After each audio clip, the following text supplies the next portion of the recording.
Sonia sold Gandhi's land, Ravant is selling Telangana's land అని ఈ రోజు నేను తెలంగాణ హైకోర్టులో పబ్లిక్ ఇంట్రెస్ట్ లిటిగేషన్ ఫైల్ చేశాను.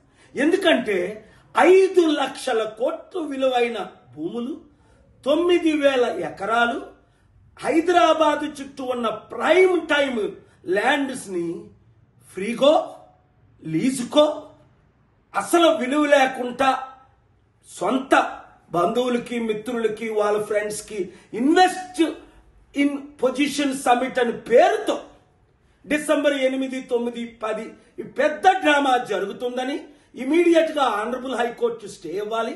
ఒకటి, ఇమీడియట్ గా పొలిటికల్ పార్టీస్ అన్ని ఈ దేశాన్ని ప్రేమించిన వారు ఇంక్లూడింగ్ బీజేపీ బీఆర్ఎస్ పార్టీలకు అతీతంగా మద్దతు ఇవ్వాలి. 3, రాహుల్ గాంధీకి ఈ విషయం తెలుసా లేదా బయట పెట్టాలి. 4, తెలిస్తే ఈ సమిట్ క్యాన్సిల్ చేయాలి. 5, రేవంత్ రెడ్డిని సీఎం గా త్వరలో తొలగించాలి. న్యాయం జరిగినంత వరకు తెలంగాణ రాష్ట్రాన్ని తెలుగు రాష్ట్రాల్ని మన దేశాన్ని కాపాడినంత వరకు రండి నాతో కలిసి పోరాడండి. ఈ వీడియో అందరికీ షేర్ చేయండి.